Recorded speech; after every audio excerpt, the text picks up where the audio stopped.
Okay, since it is now 6:01, actually, I'll call the meeting to order. If you would join me in, I see a flag on the screen. I pledge allegiance to the flag To the flag, of the United States of America, and to the republic for which it stands, one nation, under God, indivisible, liberty and justice for all. Okay, we have a proposed agenda. Are there any comments? Make a motion, we approve the agenda as presented. Second. The motion and a second. I assume there's no need for executive, Carl? No need. Okay. So there's a motion and a second to approve the agenda as presented. All those in favor say aye. Aye. Aye. Any opposed? The ayes have it. Number 4 on the agenda is to consider approving first, number 4A, the March 24th and 26th Budget Committee minutes. I'll make a motion to approve the March 24th and 26th Budget Committee meeting minutes with minor grammatical and spelling corrections. Second. There's a motion and a second. Is there any further discussion? If not, all those in favor say aye. Aye. Aye. Any opposed? And the ayes have it. We have approved the Budget Committee minutes. Thank you. 4B is to approve the March 31st Select Board meeting minutes. I'll make a motion to approve the select board meeting minutes for March 31st, 2020, as presented with minor grammatical and spelling changes. Second. Is there any further discussion? And thank you, Donna, for emailing out the changes both on these and on the Budget Committee minutes. If there's no further discussion, all those in favor say aye. Aye. Aye. Any opposed? And the ayes have it. Which brings us to number 5. Is Elaine there? I can't see her. I am. I'm behind the scenes over here. Should somebody else do the announcements? Can you hear her okay, Paul? Yeah, I heard her a second ago. Sorry, give me 1 second here. So announcement for April 7th, 2020. There you are. COVID-19 resources and the latest information on changes to Barrytown operations, services, and events due to COVID-19. Visit barrytown.org and click on the first announcement link. The 2018-2019 Barrytown report is now available at barrytown.org. Green Up Day has been postponed to May 30. If you own the Vermont home that you live in, remember to file a homestead declaration form, or HS-122. Although the state changed the due date from April 15th to July 15th, 2020 to file without penalty, you can file it now, please do so. If you have questions about the homestead declaration, contact the Barrytown Assessor's Office at 479-2595. The Barrytown summary pages for the different fund budgets for fiscal year 2020 to 2021 now available on the town website under government information. And finally, you can register to vote anytime, including right now. You can find the link to register online at barrytown.org. Thank you, Elaine. Are there any other announcements?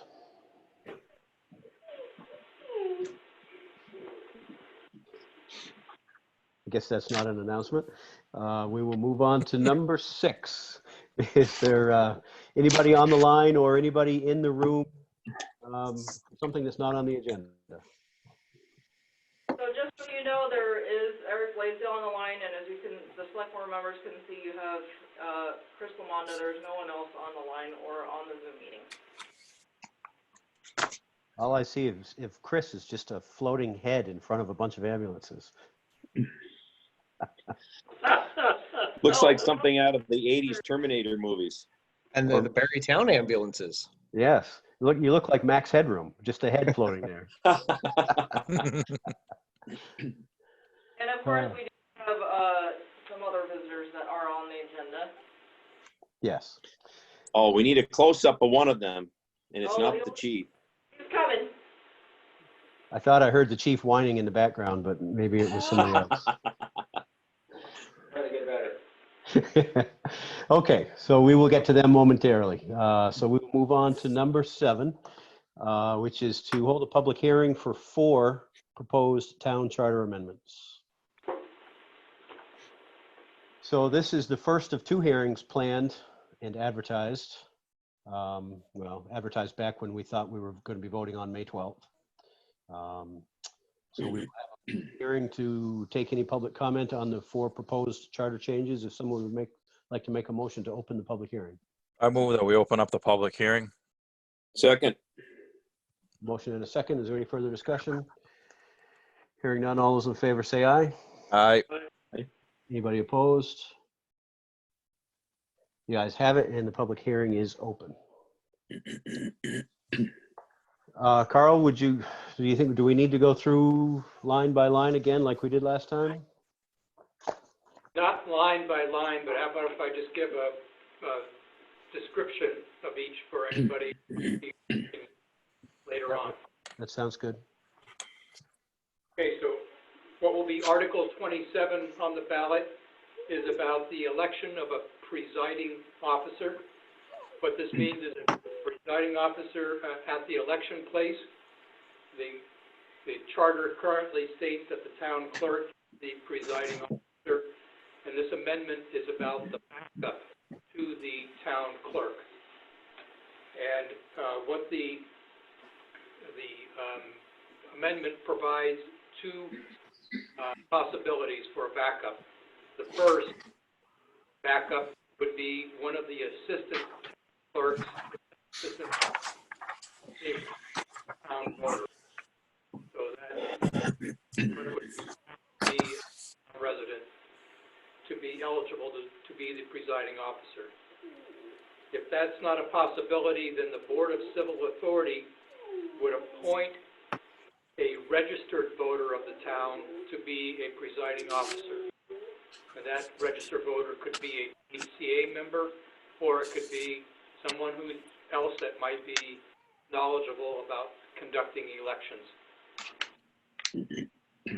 Article 28 is about the Board of Listers. The charter states now that the listers can be abolished after a vote of the citizens or the voters. That was done on June 1st, 1976. So at that time, this town stopped using listers and hired an assessor. This language in 28 just eliminates any reference to the listers and goes strictly to having an assessor that is contracted or hired by the select board. And so that change is not actually changing any practice. It's only making the charter reflect what actually is taking place currently. That's correct. Article 29 is about the personnel policy, which currently is a requirement to be in town code of ordinances, which is not an ideal practice to have the policy there. So this article would eliminate the requirement personnel policy be code of ordinances, but it does add to the select board's list of duties that they have adopted a comprehensive personnel policy for all town employees, and they shall amend it from time to time as necessary. And Article 30 is the main event, the ballot for the charter, and that is the splitting of the elected town clerk treasurer position to having an elected town clerk and an appointed town treasurer. There are 7 different charter sections that have to be revised to make this change, and the main language deals with striking the financial duties under the town clerk's responsibilities and building a town treasurer section and basically restating those duties in that section. And that's a quick summary of the the 4 articles that are on the ballot. And just for anybody who's not familiar with the process, this is really just one step in the process of amending the charter. Assuming that the voters approve these changes, it still would require the approval of the legislature in January or next session before these changes would actually take place. Are there any questions or comments from anybody either on the line or in the room? Any feedback on these changes? Paul, I have one question. I'm interested in knowing if Donna has received any inquiries, or Carl for that matter, inquiries from the public about these charges. I'm sorry, Norma, you cut out. I didn't catch the last of that. I'm just interested in knowing if you or the town manager have received any inquiries from town residents pertaining to these charter changes. I have not. Nor have I.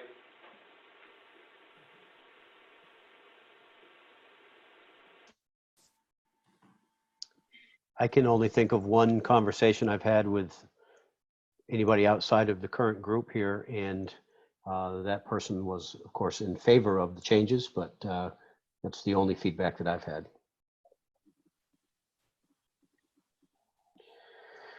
Okay, no other comments or questions or public input?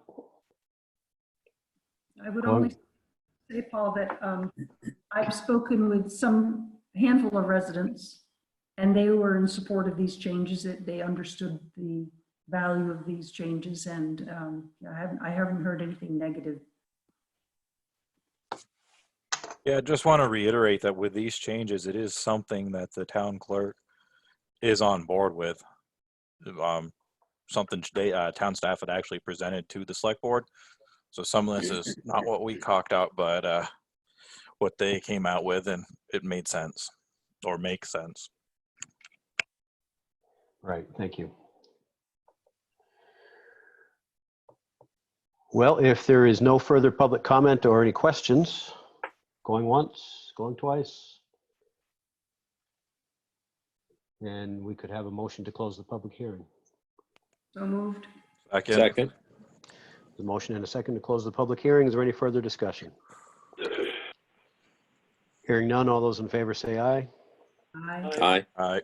Any opposed? The ayes have it. The public hearing is now closed.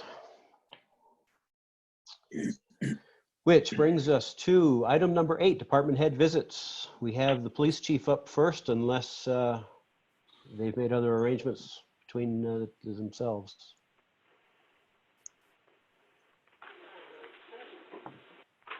Good evening, chief. How are you? I'm good, how are you? All right. So the hot topic for tonight, obviously, is going to be our new formula partner here that, I don't know if you can see her because she's underneath the table, but this is Lakota. It's Lakota with an L, right? I say Leo because it's easier to say than Officer Guido. As the manager briefed you folks on last week, I believe, the original plan was for us to get a dog until July or August. However, we were contacted by a lady who had just had a litter of pups. They both come from working lines, and it made sense to take advantage of her. Is that a dog? Oh, is that the puppy? And Sorry. mother such as microchipping, and I suspect it probably saved us somewhere between $2,000 and $3,000. So Leo and I had gone up there, and both of us kind of liked the black dog. And once you guys made that approval, Leo went back up and picked her up. We've had her for about a week tomorrow. So he picked her up last Wednesday. She's 9 weeks, give or take a day or so. I have been in contact with Bob Ryan, who is the head trainer at the Police Academy, and I had talked to him before as well.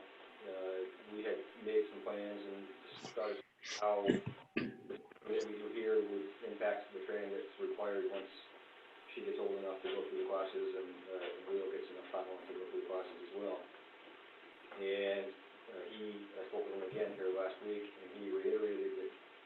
time spent with me, since I hold an instructor certification, would count towards the time that he would be putting in order to gain the certification. In other words, the drug school is 6 weeks, full-time at the police academy.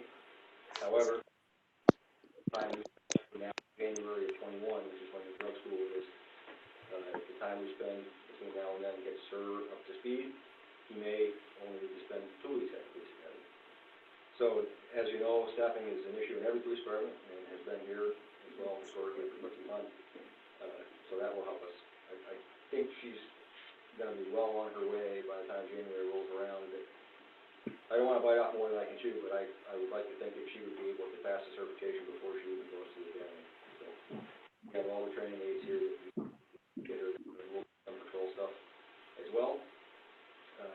Just to touch on Leo a little bit, the reason he was chosen as the handler, he's shown interest in the K-9 program pretty much ever since he's been here.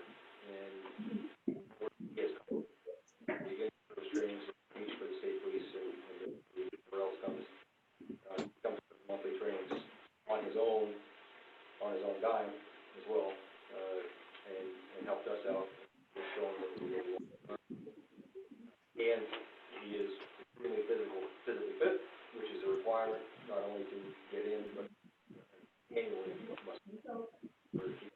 So very deserving of this position. However, I am like the runner-up, and I'm joking here when I say this, but no, I'm not really joking. I have made it clear to Leo that for any reason he can't fulfill his obligations that I will have a new dog. So that is my part. We have just a little bit of equipment and purchased a little bit of outfit, the cruiser that he's going to be using. And other than that, we're just going to plug along with the training here. And like I said, I think he'll be well on his way by the time January rolls around. So everybody got a good look at the dog. Does anybody have any questions for William? He's working tonight, so I'm going to pick him out as soon as we're done talking about unless he wants to say he's more than welcome to say. Anybody have any questions about the dog or for Leo? Well, I don't know if you heard, Chief, but we have at least one resident that's very excited about the dog. She made a quick appearance on camera exclaiming over the dog. Oh, yeah? Yes. That would be Mrs. Nelson. Yes, that would be my wife. Oh, well. Is that a dog? Social distancing thing, she's welcome to come up and see her. I will tell her. I'm sorry, did I cut you off, Bob? I just said I'll tell her. Oh, okay. I spoke with Eric Blaisdell yesterday, and he's going to run a story in the Times-Argus, unfortunately put it out on Facebook, so she's already pretty popular. Everybody always wants to see the dog. They don't care about you, so you should. Yes, I think there will be a lot of people in town happy to see another dog with the department. Yes, we're all very excited. I'm going to put vicariously through Leo for the next 10 years or so. Any other questions for Leo? Or for Lakota? I should mention her name is Lakota, and there were only a couple of requirements that I had when I spoke with Leo about this position, and one was that he worked hard and that he put a lot of effort into this, and that she had to be named after a helicopter. Since I'm a helicopter nut, he was named after a helicopter, so we named her Lakota. I should say I named her, and Leo agreed. So that's how she got her name. But I thought you named her after the Native American tribe, the Lakotas. well, you can go with that as well, but the truth is it's a helicopter. Okay. Well, probably the helicopter was named after the natives. I would suspect you are correct. Okay. You are you saying? Well, thank you for coming. I'll see you at lunch. 8:30 tomorrow. Tomorrow, I should say, is going to be our first full day of training before this, so we'll see how that goes. Moving on. Training that we conducted over the last quarter, we set Jim Wells to a 40-hour death investigation school. He's now a certified death investigator. We did our monthly canine training. We participated in a joint training with Barre City, along with several other Washington County agencies in a school shooter, active shooter type situation at Spalding High School. We completed our use of force instructor recertification for Jim Wells so that he can continue to teach that here. We did some fair and impartial policing. We sent Leo to A-Ride School, and we all completed online computer security training. The COVID-19 thing has raised a mess with pretty much everything in everybody's life, including training at the academy and so forth. So they have canceled a lot of trainings that are down there, and some trainings in other areas that people signed up to go to. So that's not beneficial, but we're going to focus on the time being. You heard me say 7 months ago that, maybe longer than that my plan was to have instructors in-house so we can conduct the majority of our training here. And we do. We have field training officers, firearms, taser, use of force, all kinds of different duties. So we have Nick Coffey, who is a paramedic. So our plan is, well, we can't do anything, we can't attend any training at the academy and so forth, that we will work on some of the stuff that we can do here. And many of those things being mandatory to keep our certification. So first aid, CPR, taser, use of force, and then firearms here when it dries out just a little bit more, we can get up to the range. Employment staffing wise, some good news that doesn't actually fall into the first quarter of 2020, but I'll mention it because it happened this week actually. Jamie Palmisano had approached me. As you know, he's been serving in a temporary full-time position with us for 4 or 5 months now, and he expressed some interest in the permanent position. And I spoke with the manager about that, and consequently, he starts Thursday as a permanent full-time employee for the PD. So we kind of lucked out there. He was full-time certified. He's got many years of experience, so we really didn't need to put anything into him. And at least now we know that we're going to have him for a little bit longer. Highway safety grant. And before you move on, Ben is back too, right? Ben is back, yes, Good. for a little while. Yeah, okay. But right now, we are at full staff. Good. Highway safety stuff, we tried to ramp that up a little bit, and then again, the coronavirus threw a monkey wrench into that. So we have suspended the highway safety grant work as of right now, but we did work 36 and a half hours of the occupant protection grant and 17 and a half hours of DUI. The SRO contract was moving along fantastically until, again, obviously school was canceled. But over that period, we worked 161.75 hours after school this quarter. As you know, the contract is for 10 hours per week. We averaged 15.4, so we were well above the. Some weeks we had upwards of 20 hours, and that encompasses everything from the per diems, very little of the full-time guys working over there outside their normal shift, but the per diems working at school, and the full-time guys making their presence known while they're on shift. So it's worked out well. There were a lot of issues that, I won't say a lot, there were some issues at the school that more than likely would have required a police response, that we didn't have to take the one person off the road and send them to the school because we already had somebody there. There were some other things that probably could have used some, or I will say the police intervention helped solve those issues. They may not have called us, but since we were there, we were able to help them resolve it. So that's worked out well all the way around, and I suspect that I'll be having that conversation with the school folks later on this summer to talk about the next project.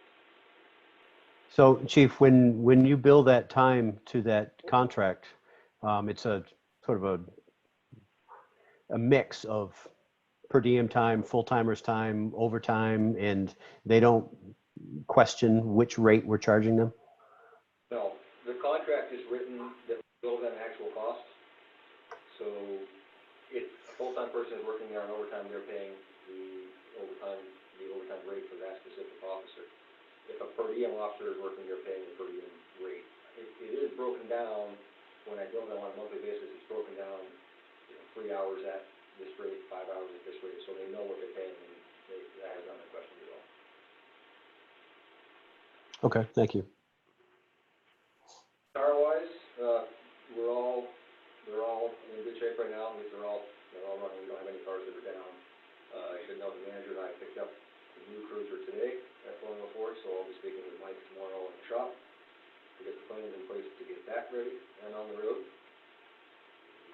Call-wise, you'll notice that we're down about 123 calls where we were at for the same period for the last quarter. Traffic stops historically are our number one call. That's the highest call we have out of all of our call types. But you also notice that we're only down 30 car stops for the quarter, which means we're up about 100 police calls for service over that same period. Couple burglaries that are up. We've got 2 in this quarter. That's up just a tad bit. Larcenies are down significantly. Crashes are down significantly. Both property damage and injury crashes are down. So calls are up, but the serious calls are down. So that's, I guess, good in one respect. On another note, for everybody listening or watching or what have you, I put out a memo today to the folks that we're going to start putting the radar trailer back in service for the season. So we do have a schedule of where that goes on at different times, different days, but that certainly can be adjusted. So if anyone knows a speeding complaint, has a speeding complaint, wants to see that on your street, let us know, and we'll make sure that it gets there. We also have the 2 radar signs. Those are a little more difficult because they need to have an existing pole for us to put them on, but the radar trailer can go anywhere other than on a state road. So any town road, if someone wants it, reach out, we'll make sure it gets there. Other than that, business is normal. As normal is nowadays, I guess. So you mentioned picking up a new car. Which car is coming out of the rotation? Car 4, which is our oldest SUV, has been our spare car for the last, for what have you, is the one that will be taken offline. Now, on the report you just gave us, that's marked to be the canine car. Will the canine, was that still the case? No. It was up until we were like, we kind of got word at the last minute, I think within the last, maybe late last week, that our car was here and ready to be picked up on Tuesday. So, the plan was for Leo to use that car, but now that we have a new car, yeah, I mean, he will be using that up until the point we get the new one on the road, so, I don't know, 2 weeks, 3 weeks, whatever time it takes DPW to get this new one on the road, and then the one that Leo is using will go down the road and we'll be in a big one. Right. And has there been changes to the new cars, or will our dog cage fit into the new car? Or whatever car becomes the canine car? There has been changes and no it won't. So Okay. the plan has been, we'll buy a new cage for the new type of SUV that will be paid for out of the donation money. Okay.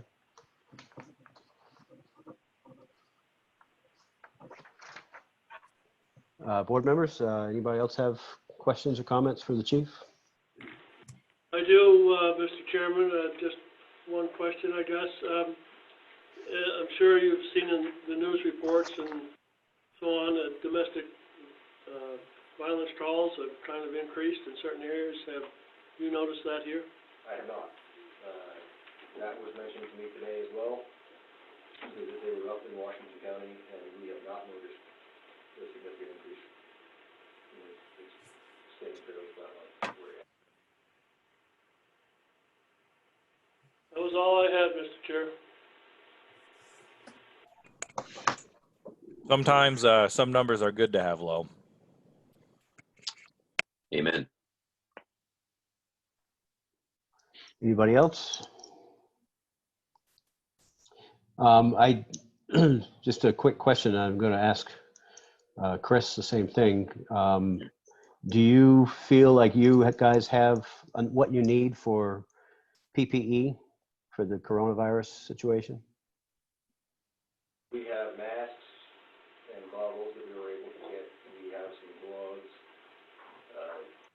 nice to get some gallons to have. I did put a request when the email came out that you could request PPE from DPS, I think it was. I put in a request and we got masks and that's all we've gotten so far. So I think we have enough to, we have the bare minimum to get us by for now. And hopefully some gallons will come through in case we need those. But that's kind of where we're at. Okay. All right, well, if nobody else has anything for the chief, and if you don't have anything else for us, thank you for coming in tonight. Thank you, And Chief. thank your people for what they do, and especially right now with this, everybody's kind of nervous, even just stepping out of their homes. That's true. I will say that we have not seen, we've gotten a few calls related to, I won't say necessarily violations, maybe more questions about, is this a violation of the stay-at-home order and so on, and we educated a few people, but we have not been bombarded with calls. My folks have been great. They're still out doing their job, and they understand that even though we're not doing as much in-person stuff as we were before, it doesn't mean that we still need to be out there making a presence. So they are, and we're all nervous, of course, but everybody's spirits are still high, and they're doing their job as best they can. All I can ask. All right. Okay. Well, thank you again. Thank you. Okay, Mr. Lamonda. Can you guys hear me? Yes, we can. Excellent. Elaine, you were gonna see if you could give me access so I could show them some things. And, Green? let's see, did you do that? Looks like you did. Oh, look at that. So, unfortunately, go ahead. It out for folks here. I'm sorry, say that again. Can you send me what you're showing so I can print it out for folks here? Sure. They're just my notes. They're shorthand, but I can do that. So let's see, let's start with shift supervisors. They've been focusing on day-to-day COVID activities. They've been doing their regular tasks, but we've been pretty inundated with preparing for the COVID-19 over the last 3 to 4 weeks. So they've been looking at daily protocols are changing. Amazingly, within minutes, sometimes they change. They are different at every facility we go to, so they're checking on that every day. The facility changes, having to check that. Again, check that every day because you never know what a hospital does or doesn't want to do, or if supplies come in. CVH, a great example, is they're nearing changing how we run cardiac arrest. They're actually putting an outdoor tent with power and heat and walls. So any minute they'll be telling us to bring those patients in there versus straight into the ED. They're monitoring staff every day when people come into duty or any beginning of a paid period. So if someone comes in for coverage, or if someone does extra shift after their shift, every new period they have to check their temperature and answer the question, do they have any COVID symptoms? And prior to doing anything, once they enter a building, everybody's washing their hands. So they're kind of monitoring, reminding people of that. And then every day we're wiping down common surfaces that are touched. So basically the building's getting pretty full wipe down every shift. And the staff has mentioned that the buildings haven't been this clean in a very, very long time, which is maybe a positive side of all this. So that's shift supervisors. The training coordinator has done actually a really good job. He was going to be working on posting a monthly online training through the state training program we have. And because of everything going on, that's actually been really beneficial. And he's done a good job following up with people, make sure they're going forward. The state and national registry for EMS changed some guidelines. So there used to be 2/3 of the time had to be, or sorry, 1/3 of the time had to be live training. The other 2/3 could be online or other, and they've dropped that. So we're able to use a little bit extra training time during shift to hopefully help out offset some costs later on. And then he's been working on any new trainings for COVID that have come up. Most of those, I don't see any new ones come up, but he did a good job. Make sure people completed the COVID training the state put out. So that's our leadership side. Staffing wise, we added Caroline Lauer and India Dashbach. They've both been with us for almost 2 years, I believe. And they've been working part-time for that time, or per diem for that time. And currently we have one person out on workers' comp. Actually, I can talk about that first. The workers' comp case, unfortunately, was going to be hopefully finished with a surgery. Unfortunately, her surgery was scheduled a few weeks after all of the surgical units closed. So at this point, we have no idea when that surgery will happen. So it's likely she won't be back until September or October because of the hospitals being closed for elective surgeries. And then we had another provider go out on long-term medical disability. We'll hopefully get him back sooner than later. But because of those holes and knowing we're going to have providers be sick at some point with COVID, we hired those two on.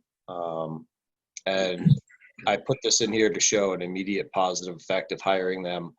So this is the week with a Monday in there. So the last 6 weeks I put up here for you.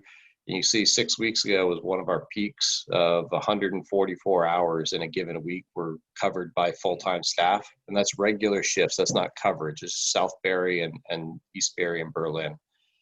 And they both started about the 16th is when we talked to them about it. I think they officially started about the 25th. And you can notice progressively from being able to pull those two women on, they were able to really drop how much our full-timers are working extra shifts. So in essence, we're full-time staff now, which has been something we've been lacking for quite a while. So that's been nice, and that'll be continue to be helpful. That's it with staffing. Now the fun one that I'm sure you're all curious about, how is COVID affecting our call volume? It is negatively affecting our call volume as in totals. So I threw up some pictures with numbers for you. So this graph shows calendar year totals. So from 2016 through current year, it's the first 3 months of the year.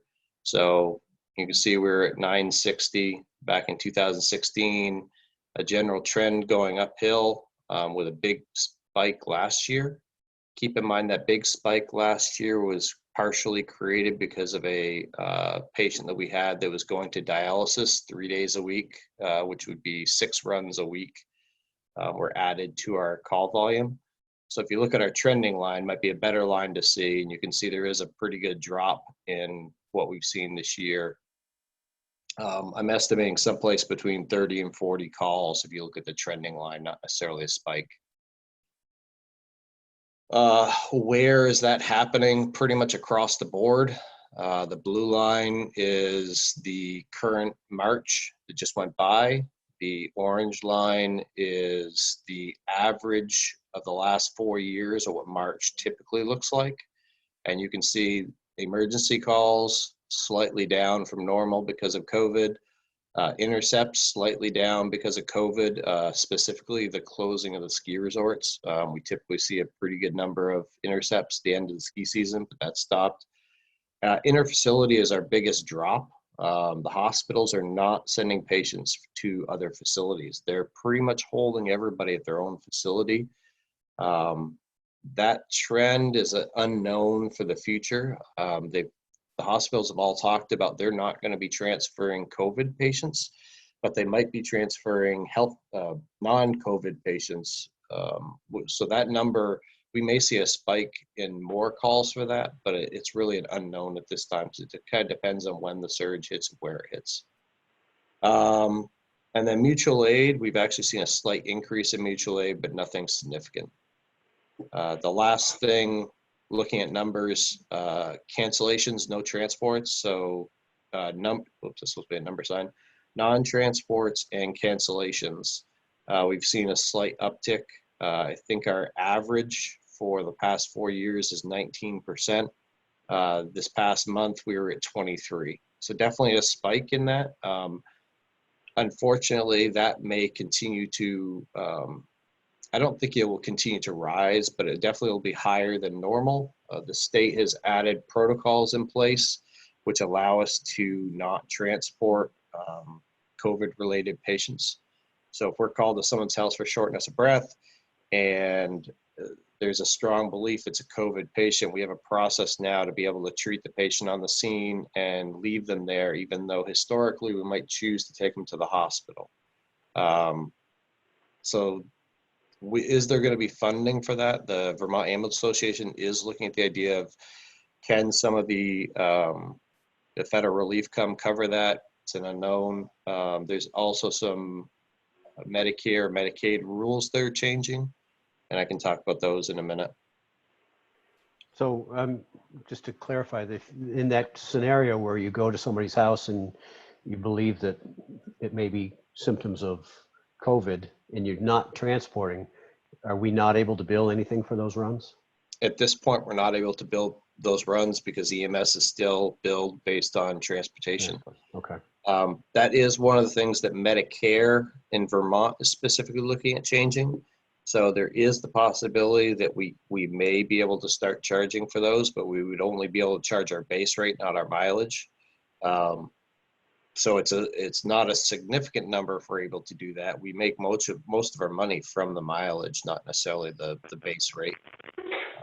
It is a possibility, though, and we're hoping.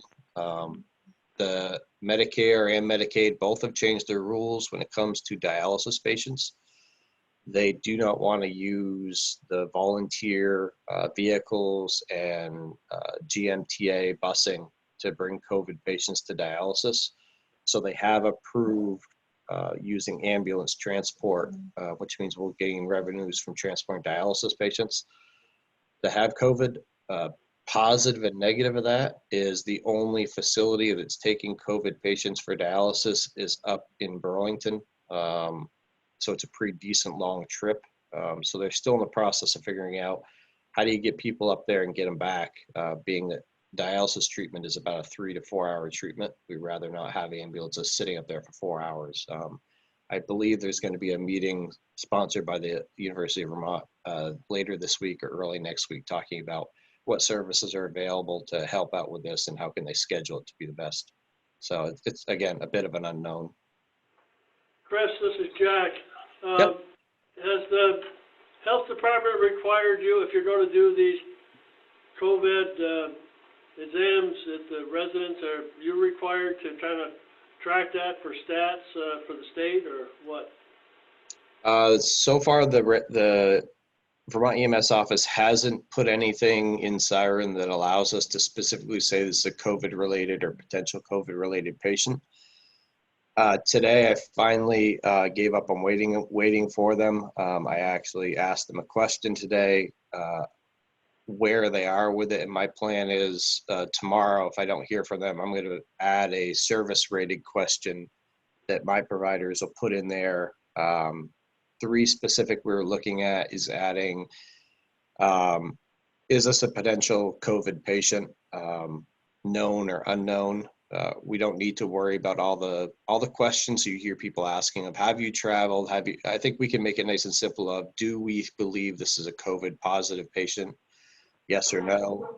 And then a question specifically about what kind of PPE they're wearing so we can actually track how safe were they on the call.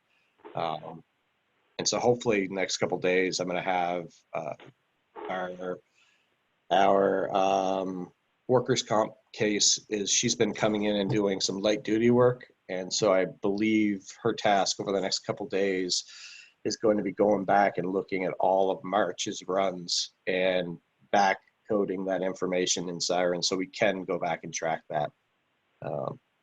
Because again, there is an unknown about this federal relief of, is there going to be some money available to cover some EMS losses? And we need to be able to track that if we want to gain some of that money. Thank you. You're welcome. The last piece I had for you was mutual aid. I did want to be clear that so Vermont EMS has changed with the provision of the health department, has changed a EMS rule that's been pretty standard for a long time. Historically, you have to have 2 licensed providers on the ambulance at the EMT level or higher. They added, they added that you can now have 1 licensed provider on the ambulance. And with that, I have spoken to all of our outlying ambulance services that we do a lot of mutual aid to. I spoke to Mad River, Cabot, and Williamstown, actually, and Northfield, about do they know about that? What have they done? And they've all said that they have started working on making a plan on how to implement that, so they don't have to pull us out of our primary area to cover them. So I'll check back in with them the next couple days to weeks to make sure that they're still doing that, what help they might need to implement it. But hopefully that'll avoid us having to go to some of those outlying areas once we see providers starting to get sick. Because I do want to be very clear that we are going to have providers get sick. It's just inevitable before we all have pretty close contacts that have this. I think I can jump in and answer a question that I think Tom said he was going to ask. I've been requesting stuff from the Vermont stockpile for medical supplies. We're doing pretty good with masks, surgical masks, and the N95 masks. We have a pretty good supply. I would guess we have enough for 2 or 3 weeks of the surge that comes through. So most likely in the next week, I'll ask for a little bit more. The last request I had wasn't quite what I was looking for with masks. They're starting to, I think, get to the bottom of the barrel with the N95 masks. So they've been getting the dust masks. I think Elaine, the mask that Elaine's wearing there, those masks you can find that do say N95, but if they are not fitted masks or fitting masks or need fit testing, they actually don't count as N95s. So all of the masks I got like that are being treated just like a surgical mask, even though they say they're N95s. Gowns, like Buzzy said, they're hard to come by. My recent supply of gowns are actually some of the Ebola suits that you saw a couple of years ago. And I think we got maybe 10 of them, and I think 7 of the 10 were double XL. So they would fit a couple of the larger police officers for height wise, but not many EMS providers. So we're still fighting to get some gowns, but we're doing okay with PPE. To end with PPE, I'll tell you that the staff has been great. The staff has been told a few things by me that historically they might give some pushback on, but they've understood what's going on and have been appreciative of me giving them information, and are willing to bend a little bit. And so a couple things: staff are wearing masks on every single call they go on. So no matter what the call is, they'll be wearing a mask and their safety glasses. They've been given directions and pathways to reuse masks if it makes sense. And they've also been offered the idea of if they at any point feel that their mask is not safe, is dirty, or they don't want to reuse it individually, I've given them permission to be more diligent and use extra masks. And they have done a phenomenal job. We've had a number of positive tests come back on patients. And every single one that we've looked up in Siren have documented that all the providers on scene were wearing all the appropriate PPE. So the staff have done great with that. Second piece with that is where I said I've asked staff to do things that maybe they wouldn't do in a general setting. So there's a Ryan White Act, which requires hospitals notify EMS providers of infectious disease contact, and that is actually to the providers. It is protected health information. But I've asked the providers to tell me anytime that the health department or a hospital has notified them, and they've been more than willing to do that, so I can help make the best plan for them. So I can't say enough how happy and proud I am with all the staff. They've been working really hard and understand what's going on and taking it the best they can. That's all I really have tonight. Okay, board members, any questions for Chris? I have a question for Chris. Do you have access to any of the COVID-19 test kits? No, we don't. Or so let me rephrase. Access as in we can go, we can administer, no. Do we have access to go get tested? Yes. We have first access or guaranteed access if we feel we need it through the health department directly through the Central Vermont Hospital. And have any of the staff been tested to date? No. Yeah, there really hasn't. We haven't had a reason to test anybody yet. The process or the information that the general public is getting about self-quarantining and the directions they're getting are slightly changed for healthcare providers. So right now, if healthcare providers don't have any signs or symptoms, they're just self-monitoring. There isn't a need to get a test if they're wearing their full PPE. If there was some reason that we felt that their PPE wasn't sufficient, we would then move to getting a test. The process to get a test is pretty much the day of. There's a phone number we can call that's local. They've guaranteed or as much as we can guarantee we can get a test that day. The unfortunate part is the test results are taking anywhere from 2 to 4 days to come back. And then the process to coming back, if a provider has symptoms or is tested, for EMS, it's a 3-step process. They have to, 1, have no fever for 72 hours without taking medications. They have to, 2, be feeling better. So their symptoms have to be getting better. And 3, they have to have 7 days from the onset of any symptoms. So if a provider goes and gets a test and comes back negative, they can come back to work right away. If they come back positive, they do that 3-step process before they can come back. Thank you. You're welcome.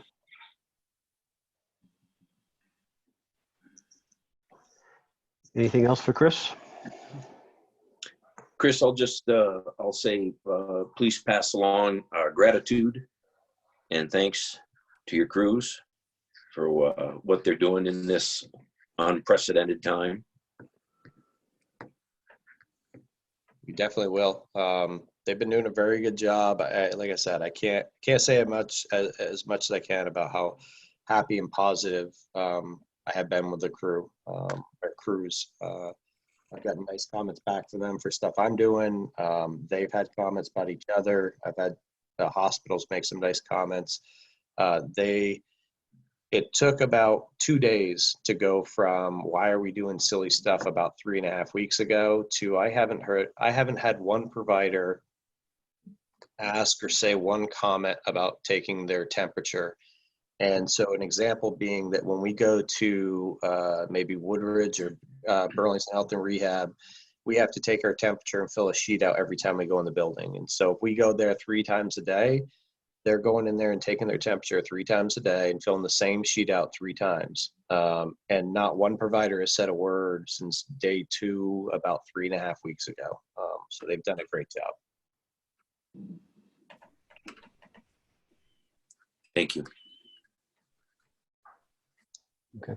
Yeah, I was surprised to see that your calls aren't down more than I thought they would be. You know, we keep hearing anecdotally that the census at the hospital is way down and that, you know, there's not a lot of traffic out there and people are just kind of hunkered down. So I expected to see your call volume even lower than what it is, but of course it hasn't been a full month. So. Yeah, and as I was looking at the numbers today and I heard Buzzy say his numbers, you know, the 123 down, and we're looking at on that trending line, we're probably 40 down. We're really only talking about 2 to 3 weeks of low call volume.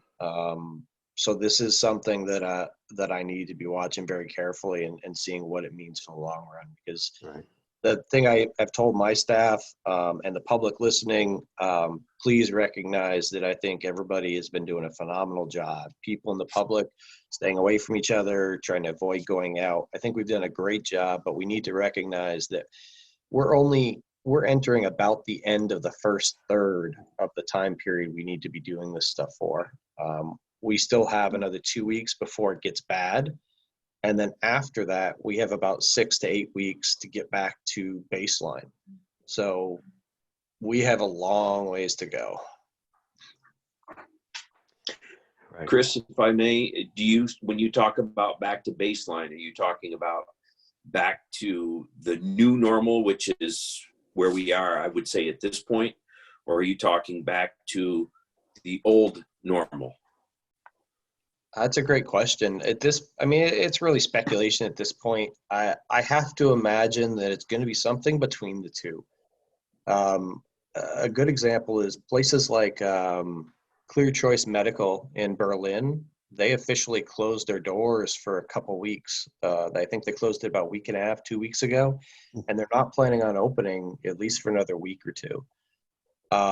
So I can see our call volume dropping after this is all done. I don't see it staying where it is now, but I also think there's going to be a period of time where people are going to recognize that it turns out I didn't need to call an ambulance because I had a little tummy ache or I stubbed my toe. I think we're definitely going to see lower acuity calls come back slower, but I definitely think we'll see a bounce back in our call volume. I am a little worried with the idea of people are being too cautious. The acuity of our calls, how sick our patients are, is up drastically. We've had a number of patients who have gone directly to Dartmouth or UVM. We've had some pretty sick patients that have gone to CVH, and maybe it's anecdotal, and I don't have the haze of all the other calls to make them seem less. So it's a little early to tell, but it's definitely an interesting time to look at what we actually do.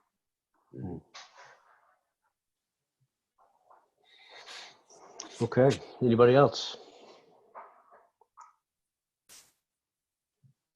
Well, if not, again, thank you, Chris, for your time tonight, but also for, all the extra things that are going along with these times right now. I'm sure it's not making your job any easier. It's making it different. Yeah. Right. Okay, well, if there's nothing else for Chris, then we can move on. Thank you, guys. Have a good night, Chris. You too. Thank you, Chris. Okay, that brings us to number 9 on the agenda, which is to consider reappointments to the Central Vermont Regional Planning Commission.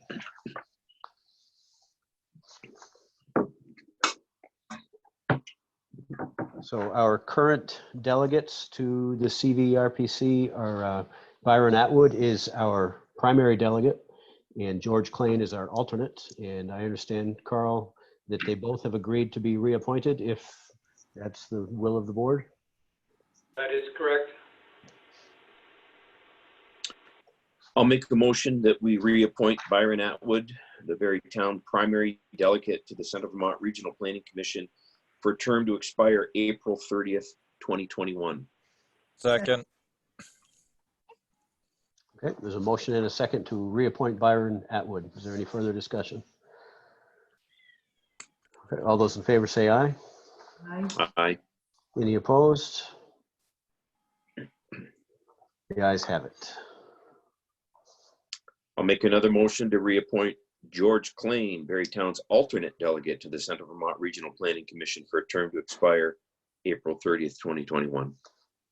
Second? Okay, motion and a second to reappoint George Klain as the alternate. Is there any further discussion on that one? Hearing none, all those in favor? Aye. Any opposed? The ayes have it. And if either one of them are watching this at a later date, Byron and George, thank you both for your service on this committee. Indeed. Okay, that brings us to item number 10 on the agenda, which is to consider the City of Barry's request for city residents to be permitted to use the Barrytown lawn waste site. Carl, you have anything further on that? I have nothing further than what's in your agenda notes tonight. Okay, so this is a practice that we've done for a number of years where certain times of the year, residents of the city are allowed to use the Barrytown lawn waste site. And for those that are wondering, the city reimburses the town for equipment costs and labor costs associated with, well, for their share of those costs for the dates that the city residents are allowed to use the site. Because of our current social distancing situation, looks like the plan is going to be a little bit different than in years past. So Carl, you're proposing that we open this up for Saturdays, May 9th, 16th, 23rd, and 30th. Is that correct? Correct, for city residents to use it those 4 Saturdays only, because I'm proposing that we not open the site weekdays with volunteers until we're sure that the COVID threat is past or is greatly diminished. So we would be not opening the site at all, not just not open to city residents. Correct, it's not going to be open at all on weekdays. Okay. Only Saturdays from April 25 through May. We'll decide if we're going to have volunteers open it on weekdays in June.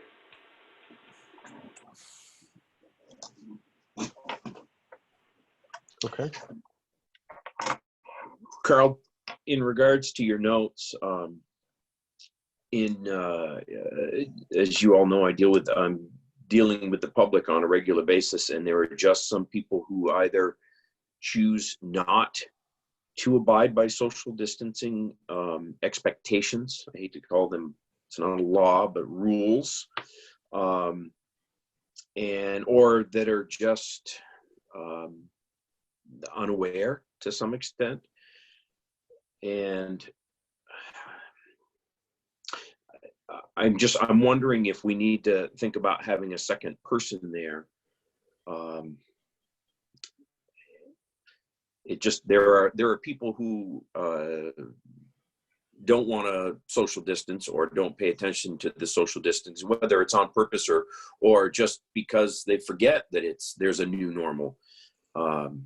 And while I don't wish to drive the cost up of being there, I just thought I would throw that out because I am, my experience in dealing with the public every day. That's all.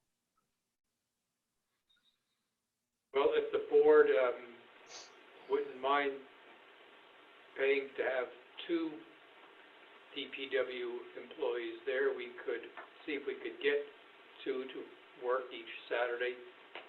And what we could do with them then is place one closer to the lower driveway entrance to help control the amount of vehicles that go over to the brush pile, and also to monitor the social distancing at the bark mulch pile and at the compost pile. And the second employee could be over by the brush pile to monitor the social distancing and the traffic over there. I say traffic, I mean some vehicles will drive towards that pile and then have to stop and maneuver to back up to the brush pile. And they're trying to do that when somebody else is trying to drive out. It might help to have somebody there just watching that traffic in helping them do it safely. Mr. Chairman, I agree with Mr. Nelson. That was my same thought when I read this, that I think that's an awful lot to ask one employee to do, especially with the changes we're talking about trying to line up, and also under the new COVID rules. I think it would be beneficial with there rather than just one. Yeah, I agree. And if certainly, at least to start out on the first and second Saturdays, and if based on those 2 weekends, they find that it's not needed or the demand isn't there or people are behaving, then they could reevaluate, for the remaining Saturdays. Right. Great. I just have some questions on that. Part of the social distancing is also limiting gatherings, whether they be inside or outside, to 10 people.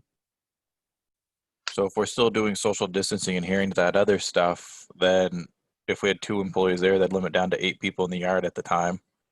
And if we do start spreading people around like they shouldn't be congregating, because there's have to be someone controlling the flow of traffic coming in and making sure we don't exceed that amount inside the yard. And is lawn work really essential? If we want to talk, because I guess my concern is if it's still out there, we have 2 DPW workers hanging out in the yard, we're increasing their risk for exposure, and is it really necessary? We would be instructing them also not to violate this social distancing and, keeping back away from the users as they come in. They would be instructed not to help unload like some of them would do in the past. So that basically, you're staying away from the people who are coming in. Don't go over and lean on the open driver's side window and talk to the person, not talk to the driver. Just keep away. I did check into the essential matter, and there is solid waste and other waste matters are considered essential.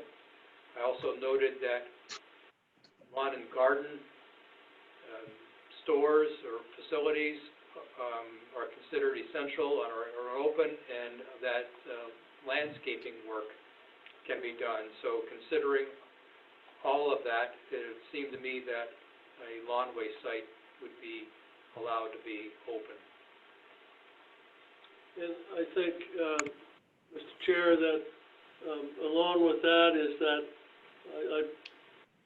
speculation that hasn't come out yet that I've seen, but it looks like this will be extended till April 30th at least. And one of the things that I've been seeing and watching the news and doing my reading is people, it's a good possibility people could be going stir crazy. And if this can work, as Carl said, the solid waste industry is kind of considered essential. I think it might be good for the residents to get out and be able to carry on a little bit of spring cleaning at home, since everybody's going to be at home at least probably until the 30th. So I would be willing to try it and see how it works. If it doesn't work, I don't mind shutting it down, but I think we kind of need to help John Q's psychic a little bit by getting out. They want to do some lawn work, want to try to get some brush cut maybe, keep themselves busy and so on. So I'm willing to try it to see how it goes. Carl, would it be possible to have some protective equipment available for those DPW workers? Certainly a mask minimum and possibly a face shield? We could get some masks, and they would have gloves too if they want to wear those, and we are trying to get face shields. We were trying to get some for the people who would be using the Vector, but they could be used on the Saturdays as well.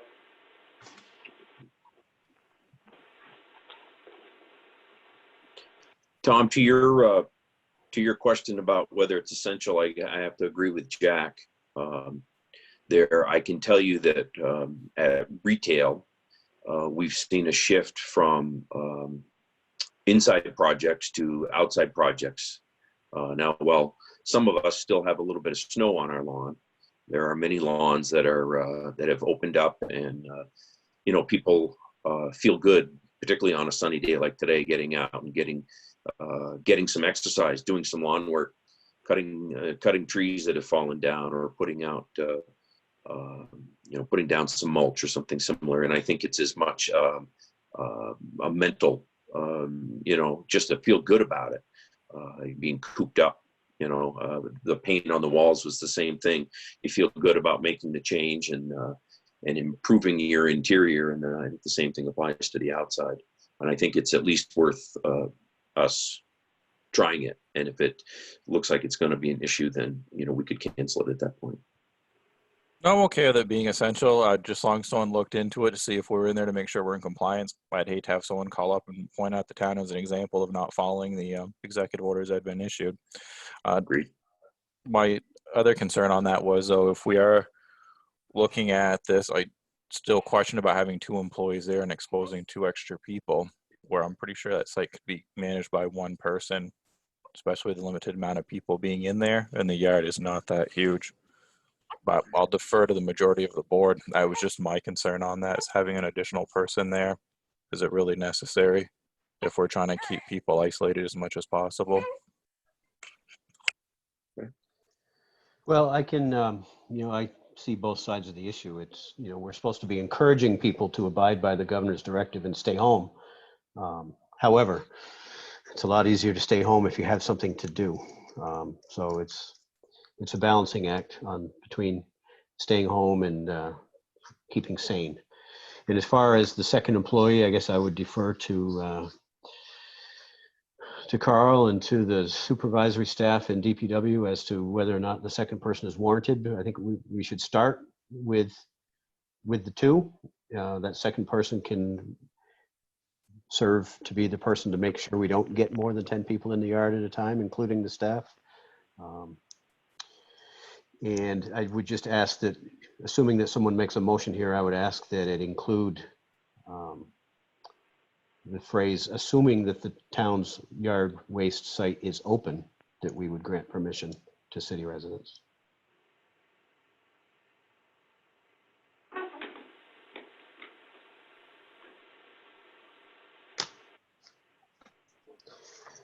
I'll lead with a motion to approve the Barre City residents' use of the lawn waste site Saturdays, May 9th, 16th, 23rd, and 30th.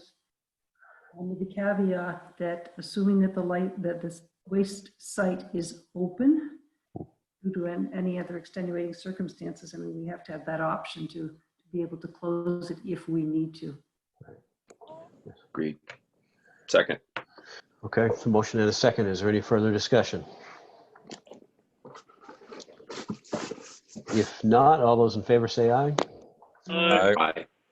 Any opposed? And the ayes have it. Thank you. So that will move us down to number 11. Consider approving the local emergency management plan and the letter of permission to share the information from that plan. Carl, you want to lead us off with that? Sure, this has become an annual task that needs to be completed about this time of year. I'm told that the timing was based on towns having their election of select boards in March, and so with change in town officials, the plan is to be updated and submitted to the regional planning commissions by the 1st of May. This year, there's a revised template for the plan, and the title has been changed from LEOP, which was Local Emergency Operation Plan, to LEMP, Local Emergency Management Plan.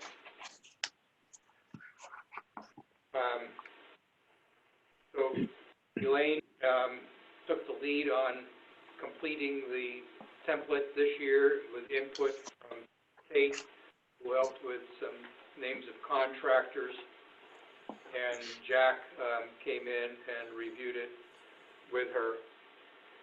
I don't know, I mean, there's quite a few pages here, and it's pretty much the same as what we've been doing with listing things like churches and daycares and the businesses in the Wilson Industrial Park, and our list of contractors, especially those involved with dump trucks and public works type equipment. Does anyone have any questions on what you see here? I have one. I'm probably going to show some of my ignorance. On the NIMS resources, can somebody just explain, for instance, fire engine pumper? There's a 2 under 1. There's under Roman numeral 2 is blank, 3 is blank, 4 has 2 in it. Can somebody just tell me what that means? I can take a stab at it. So FEMA has assigned types to different resources. And probably 10 years ago, maybe longer, agencies all had to go through their resources and type their resources. So like the town had to provide a list of, there's a definition for a type 1 fire engine. It has to have the capacity. I don't know what the definitions are for fire engines, but like a ladder truck is a different type than a pumper truck. And there is a list of definitions you can look up, so that if you call, theoretically, if you call another municipality and say, we wouldn't make this call, we'd be calling the state EOC in Waterbury and then say, okay, we're having some kind of emergency. We need a type 2 fire truck and we need a type 3 dump truck. And they know exactly what that means because it's defined. I can't tell you what those definitions are off the top of my head, okay, but they are defined in a document from FEMA. And every government agency has to periodically list what they have for each type of resource. Okay. So it's not just equipment. It's like swiftwater teams are typed and bomb squads are typed. The state of Vermont doesn't have a type 1 bomb squad. We would have to go out of state for that kind of resource. But anything that you might need in any kind of an emergency scenario has been assigned a definition for different types.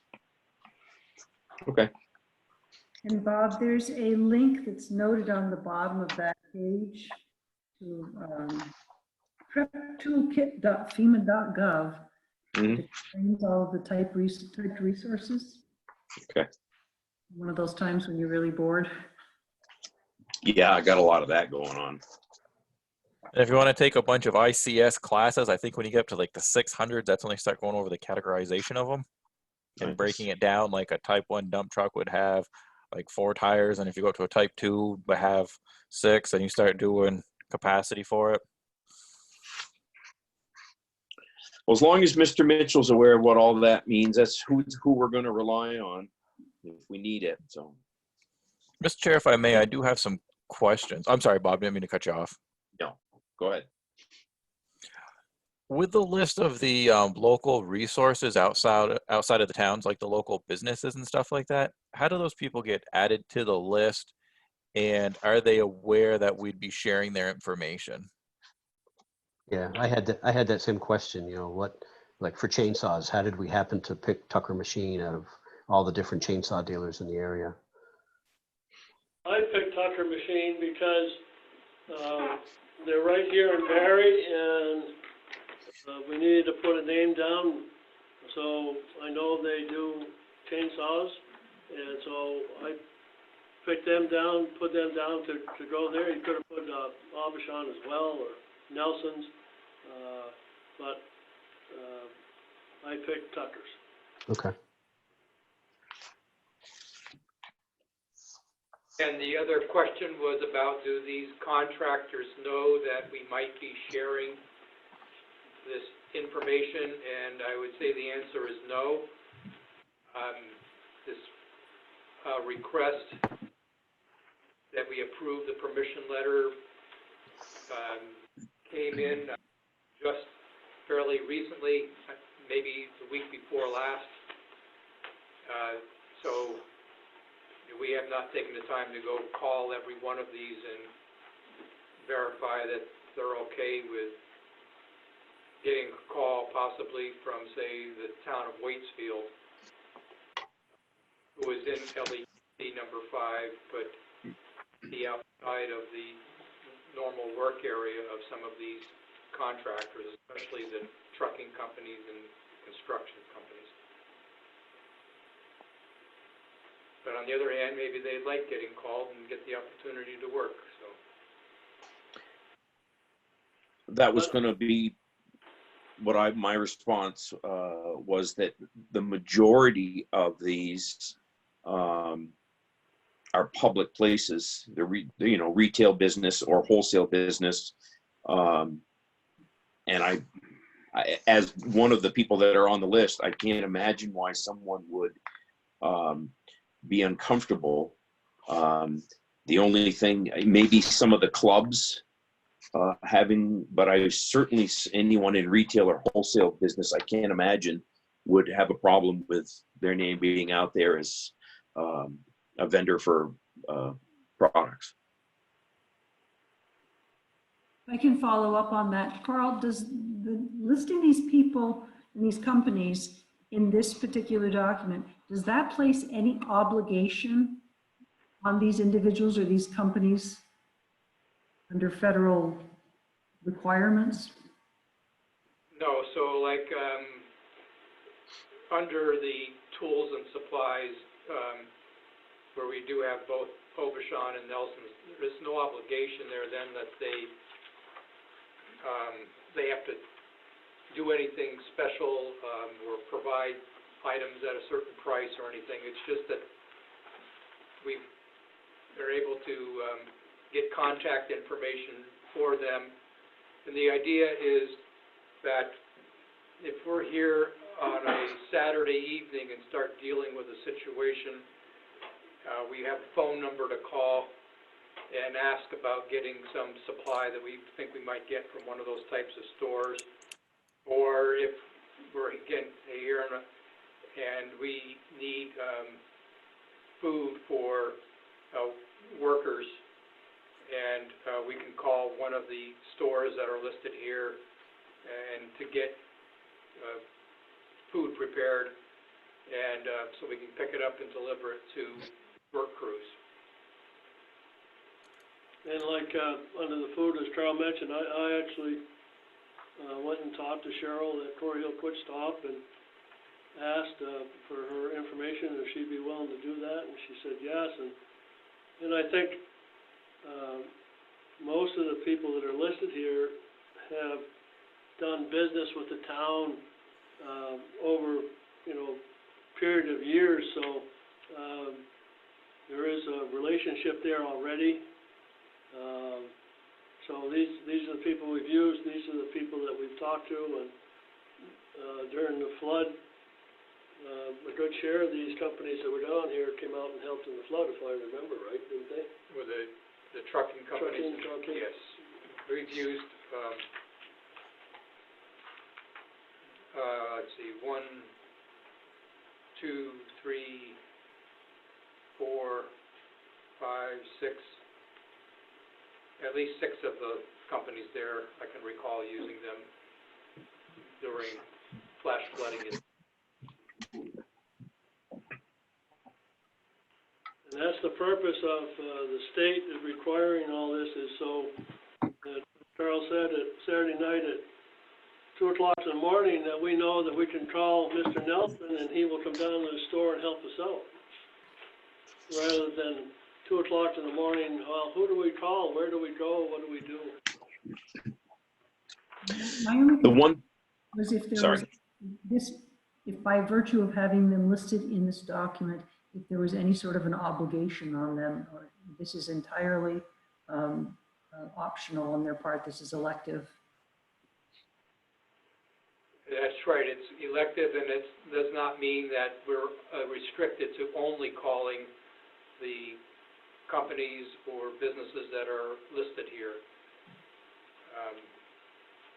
So there are other contractors with what we might call, there are other outlets for food that we might call on.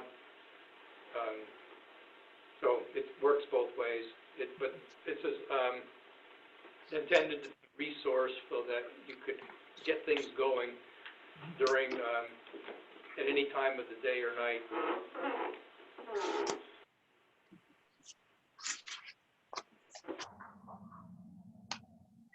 Mr. Chair, if I may.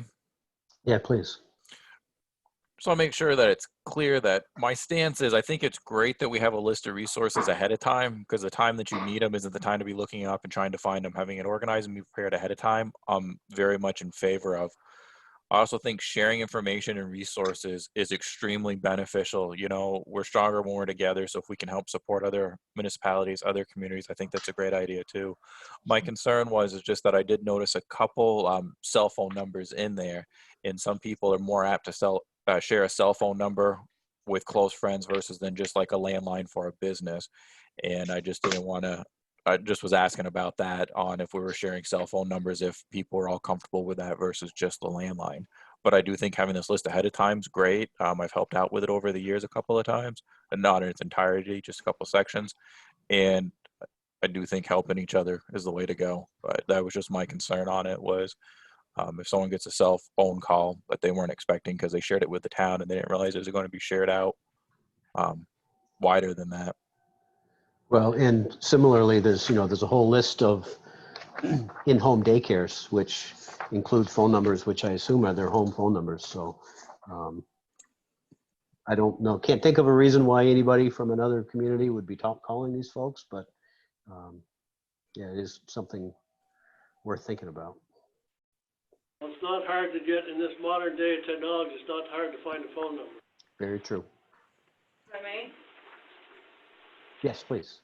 So I would think that, given the new sharing request, it would be prudent, to Tom's point, for me, for example, to follow up with the cell phones and the resource list. In terms of the daycare, those are all downloaded from the state Bright Futures website, so Okay. I expect that is going to be public for those numbers. Okay. And I would point out also that there are a lot of businesses that are only using cell phones now. They don't, are no landlines. I've encountered that with a number of small contractors. But I'm pretty sure most of those cell phone numbers are listed.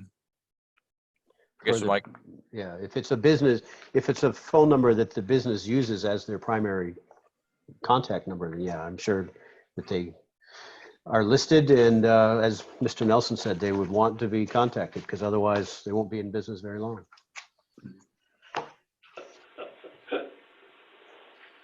Well, conversely, my business number is listed for hardware and hand tools and et cetera, but my cell phone is not. And to Tom's point, I can argue both ways because if Mr. Mitchell or the municipality needed emergency supplies in the middle of the night, I would most definitely want to help supply them and help people. However, I do guard my cell phone number fairly closely. So it's just something to think about, that if, to Mr. Mitchell's point, at 2:00 in the morning, if you needed 10 sump pumps and you called my business, you're going to get a message that says Nelson's is closed. And it's not going to ring to my cell. So yeah, it's something to think about at that point. You all have my number because we're on the select board together, but I'm not sure that I would want that made public knowledge. Well, I guess some of it for me is, and Carl's been around long enough, we know people. So if I didn't have your cell phone number, but I know where you live, somebody could come on your door. Yep. And most people that I've dealt with for contractors or businesses, and I'm sure you guys know it more than I do, they give you your cell phone number, not a landline number. Yep. And, so I even broke down, as much as you cherish my little phone, I broke down and put it in here too, so. Who knows? You're a good man, Jack. That's one of the things I'd noticed, Jack. Cell phone and pager. Now, whether I answered or not is another story, but. Calling 1980. Well, and to the point of what this document is for, let's hope we never have to use it. So this information is there in the case of an emergency.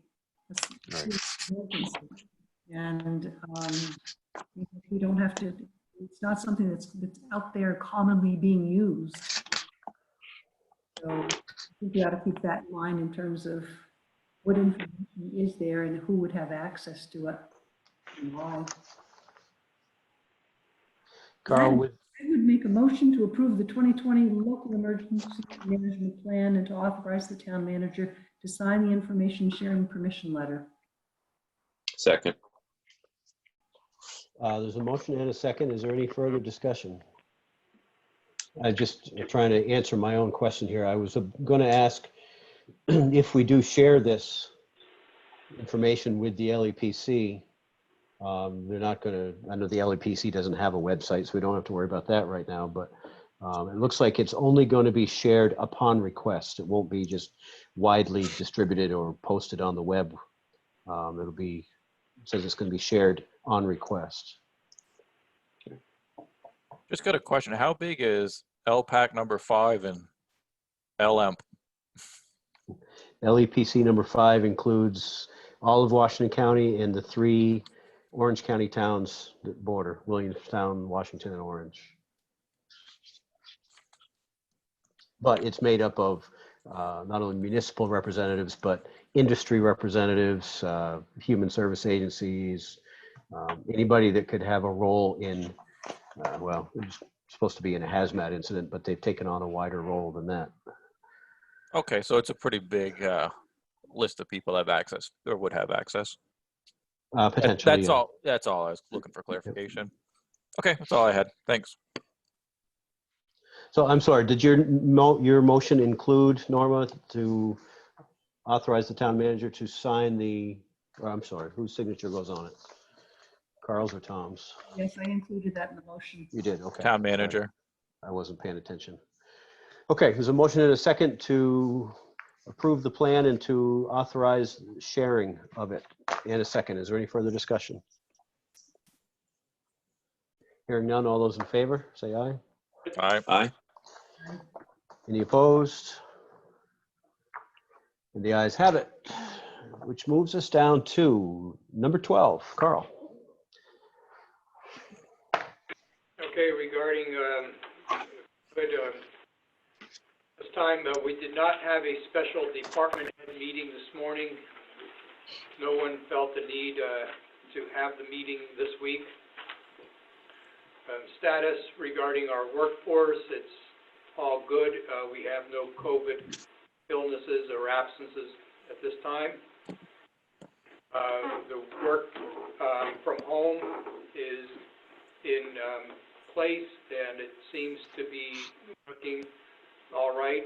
So the staff here in the office are sharing time at home and in the office, and the police chief and the clerk dispatcher are also splitting time working from home some days. We are preparing for adjustments in DPW. The winter night crew ends this weekend, so starting next Monday, there would be 2 more crew members reporting to work weekday mornings, and we are looking at staggered shifts. We are using 1- and 2-person crews at this time and giving the crew members the option of driving separate vehicles out to a work site. So we've got, this week, we have guys using the Vector to flush the culverts that need to be TV'd in the roads that we're paving this year. And so one person is driving one of our dump trucks and the other is driving the Vector so they can keep some distance between. Yesterday, when I was asking about the meeting and I inquired about the status of employees, I also asked about department needs, and the departments reported that their supplies are still in good shape. Speaking with Public Works last week. I was curious about the water consumption. DPW reports that the Berrytown water system is seeing an increase of about 4,000 gallons per day, and the Websterville district an increase in daily usage of about 3,000 gallons per day. How does that compare to a normal? Is that a large increase? Well, I don't know. I didn't ask if that is similar to what happens in the summer when school is out. I'm guessing more than what they see in the summer, because now we've got not just the children home, but both parents or one parent home during the day also. And everybody should be home and not taking vacation time and going away. Right. The regulations are not on hold. We've been advised that we still have to do our mine safety training before the cutoff date in May. And we're going to have that done by the Associated General Contractors of Vermont, where the instructor comes in and gives the training to the entire department. But because of the situation, Josh is looking at the possibility of the employees doing it one at a time on the computer, or possibly splitting the crew up into a couple different groups and having the trainer come in to provide it to a smaller group. Also, the drug testing that our Public Works employees are subject to, that also. Recreation Board and Elaine have posted the playgrounds that the public is advised not to use the playground equipment. The Rec Board is working on some online programs just to help sort of entertain people and give them something to do while they're at home. They're going to be doing that through the Rec Board's Facebook page. The Town Police Department participated in the hospital parade that was held last night, where a lot of emergency service vehicles drove around the hospital to show support for the hospital staff. We do want to talk tonight about the tax bills. There's a copy of an email in your packet. We can go back to that. On the expense side, I would say it's still minimal for some cleaning supplies, some EMS safety glasses some crew members have purchased, and we're reimbursing them for that. And I mentioned before, the DPW will be getting some face shields that we do not have now. And Elaine might have had some very small amount of expense for those signs that we put out at the playgrounds. Well, talking about the playgrounds, I had a question asked to me today. Thought that the idea of the signs for the playground was good, but she asked me about the town forest, and I forgot what we kind of just talked about on that. The town forest at this time is not posted at all, I don't believe, but the forest we thought was a little different situation than the playgrounds or some of the facilities in the recreation area. It's 300 and some acres with about 20 miles of trail in the forest, so people can be spread out. And it's not the kind of place where you've got a lot of surfaces that people would be touching, and then somebody else might be coming along even the next day and putting their hands on and touching. Except for some things like maybe the portalet that's there. But out in the forest, it's not like... Maybe the disc golf course. Well, that was the other part, was the disc golf course. And I thought that's what we talked about, the town forest, but it should be open, keep your distance and that, but, apparently she walked, of course, that's one of the things, she watched the forest quite a bit. And I guess the disc golf is kind of doing what you see has been happening up in Burlington in some of the parks and stuff and on the bike path. What do you mean by, so there's a lot of people Yeah, playing 6, there 8, close 9. together? Yeah, Oh, yeah.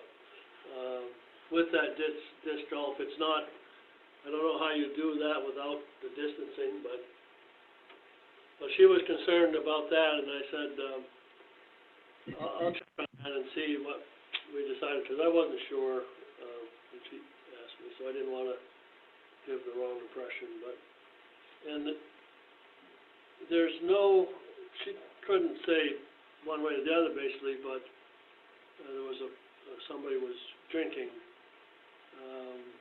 and there's no alcohol there, right, anyway, over there, it's just like anything else, right? So I don't know if that's going to be an issue with the disc golf, but probably more than 10 people playing that game. Well, I've seen, Yeah, I've close seen, together. Yeah.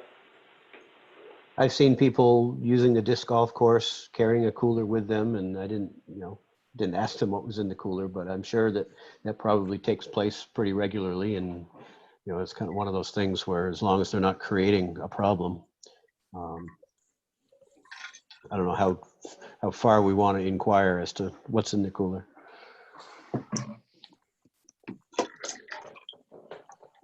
You've been up there, Paul, and have you seen the disc golf people trying to together or not? I haven't been over recently, no. Not since the snow. Not since the snow melted. Now, were those nets for the disc golf, is that something that can come down, or is that pretty much attached? those, I'll call it a basket with the chains on it, Yeah. that can be taken off the post with, I think you need tools to do it.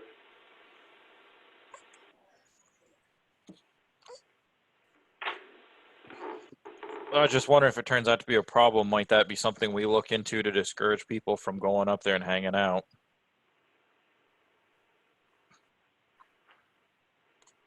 Yeah, well, that would be the last resort, I guess, but it's something that we would have to check into is, we've talked about trying not to use the C word, closed, and not wanting to go so far as what I've heard the city of Burlington's done to remove basketball rims. So we'll have to start checking it out, maybe talk to the organizers of the disc golf and ask them what they've seen and if they can get the word out. People can keep playing. There are 18 baskets there, like an 18 golf course. They could spread out, not be all together. And we decided to keep the dog park open, didn't we? Yes. And I see in Chittenden County, a little different here, but I think they've decided to close their dog park, so I don't know. Right, so a lot of it is based on the use. I mean, obviously it's densely populated there. We're not the same kind of, at least at the dog park. In fact, some of the people have voluntarily stopped going because they're concerned about their dog rubbing up against another dog who's owned by someone with symptoms or is pre-symptomatic. We're not opening the gate, right? Correct, the gate to the rec area road is still closed.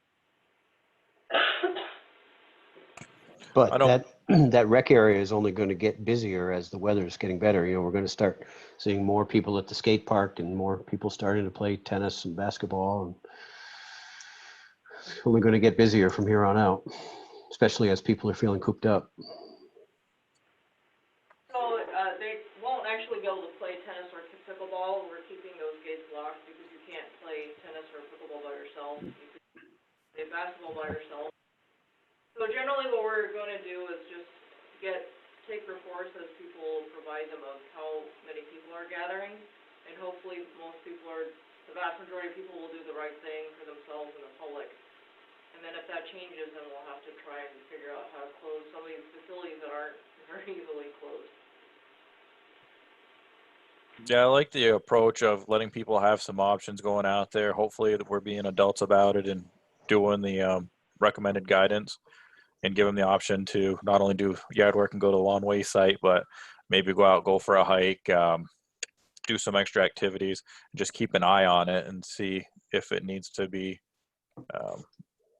more recommendations and influence done for people, but hopefully everybody adheres and it won't be an issue.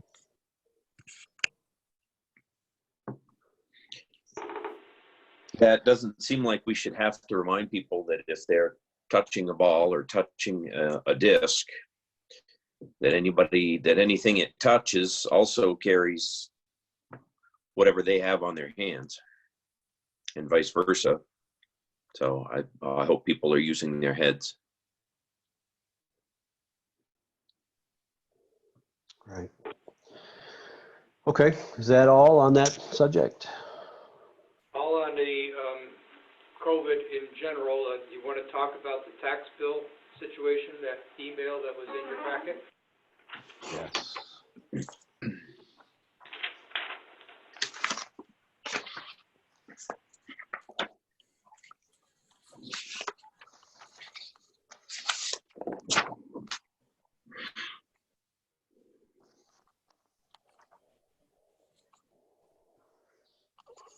So with that email, isn't that all still just tentative stuff? Nothing's really made any headway to make it official? I think that's a correct statement, that there is nothing official here. They're not, well, there are some things that are official in here with the extension of filing the homestead declaration is now out to July 15th. And with that extension out to July 15th and some people utilizing it, the town will have we'll have more tax bills accounts that are not up to date or correct when we send out the tax bills if we continue with our usual practice. And that could lead to more tax bill revisions and reimbursements. So if you think back to the fall of the year, like late August, September especially, your AP warrant, you see a lot of those payments going out to town property owners. It's due to those HS 122s being filed late. So there might be more of that if we stay with the usual schedule of the tax bills being printed in early July and mailed by the 15th of July and the first payment due on August 15th.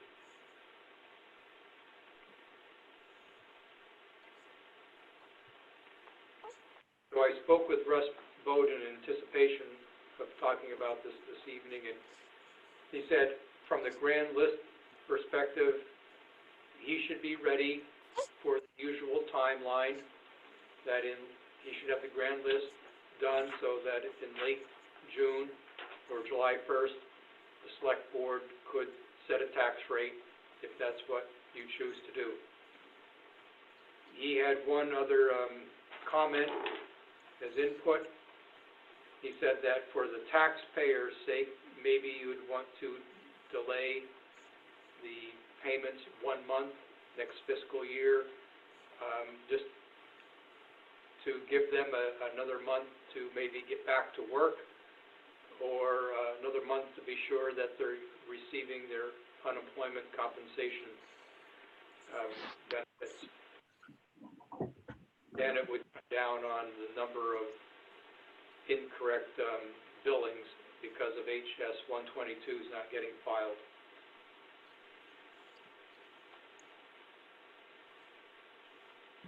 I like that suggestion. Now, if we were to do that, will we need to take out a tax anticipation note?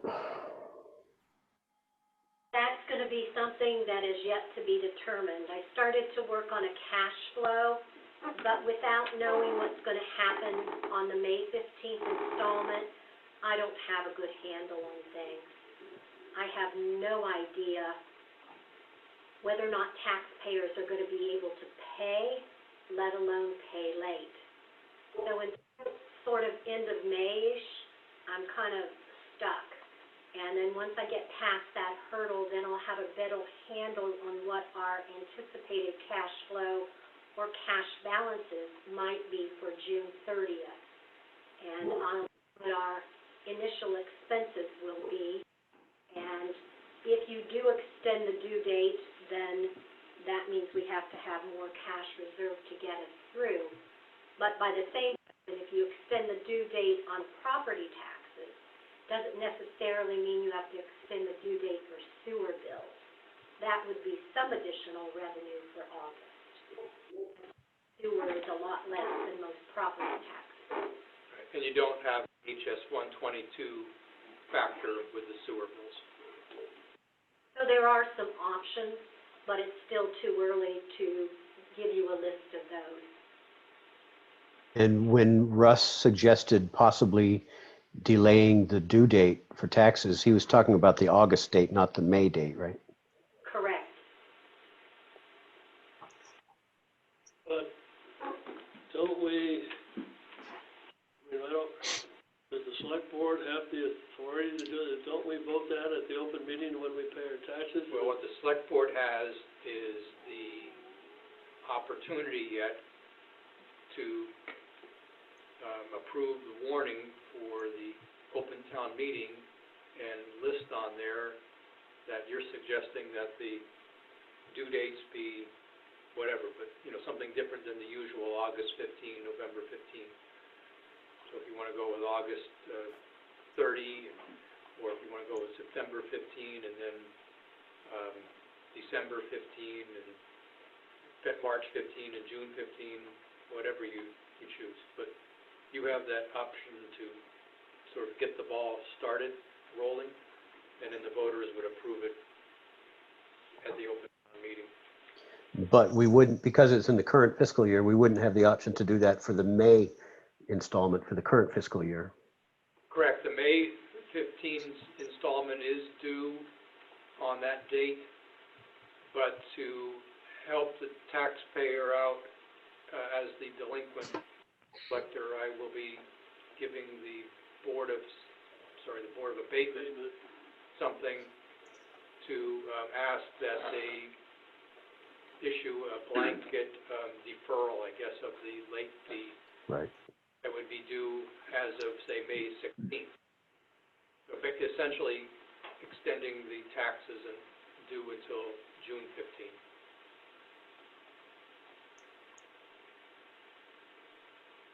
So Carl, what is the protocol for approval of a tax anticipation note?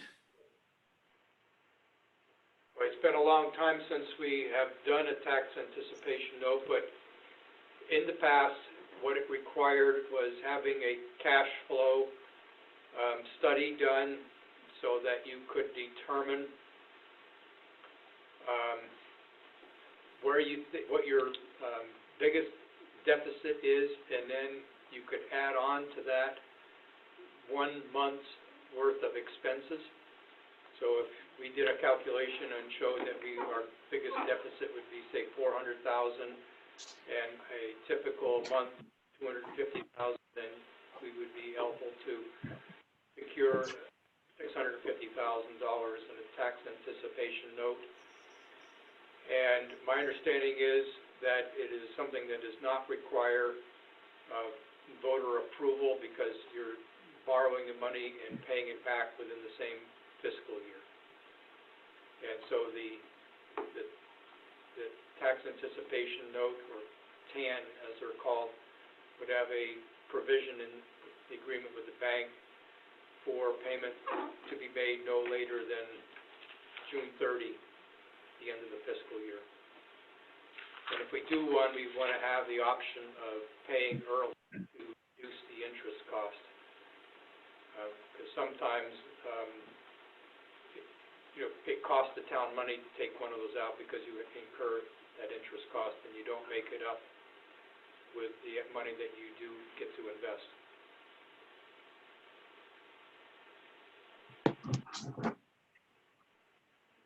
It is also done through a bid process usually. You put your information out to several banks or financial institutions, and then based upon the feedback that you get from that, the select board will be able to make a decision.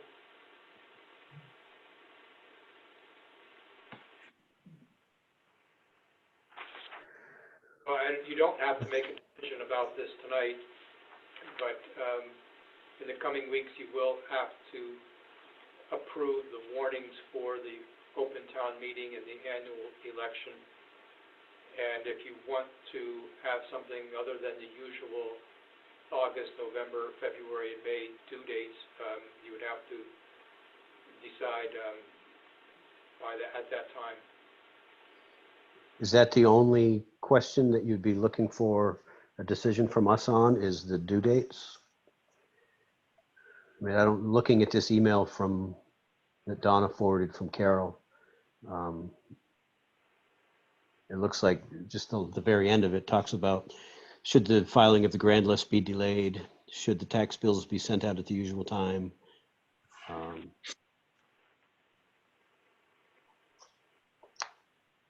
I don't know that there's anything else that we need to really decide.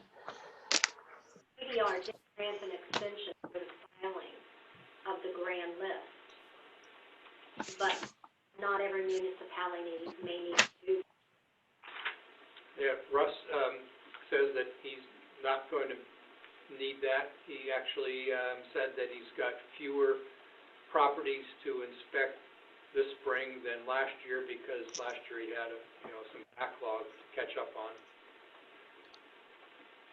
And he has been out doing those inspections now. He started with trying to get the permits that were for new homes, trying to get those bigger ones done first. I think I explained that to you, that sometimes the homeowner actually needs his assessed value figure for that HS 122 or for some bank information. Right. Okay, so when would you need us to make a decision on due dates? We decided April 21st, Yeah. So April 21st meeting, you'll have to take action on reapproving or approving the warnings. Okay. Okay, anything else on this subject? No, I don't have anything else on the COVID tonight. Mr. Chair, if I may. Please. I noticed we updated our website, so thank you. I appreciate that. Elaine, I just have some suggestions on the formatting, just make it a little bit easier, especially on mobile, but I'll just email that to you instead of taking up time here. Sure, I'll look for those, thank you. Okay, let's move on to item number 13. Consider approving the weekly accounts payable warrants for April 7th. So moved. Eric Blaisdell. Second. Has left. Okay, I think I heard a motion and a second in between Mr. Blaisdell leaving. All those in favor of approving the weekly accounts payable warrants for April 7th, say aye. Aye. Any opposed, nay? And the ayes have it.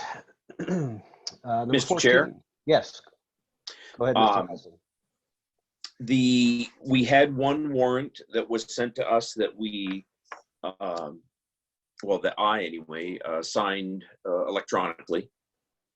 But let's see, that was I think it was the transfer. But there were 2 warrants that were presented for signature, and I'm just wondering about the second one. Yeah, I'm sorry. When Elaine asked me for the signature page, I just gave her the one for the AP warrant and forgot about the cash transfer one. Okay. It's not too So late, that will though. be forthcoming for us to sign then? Yes, that can come afterwards. Okay.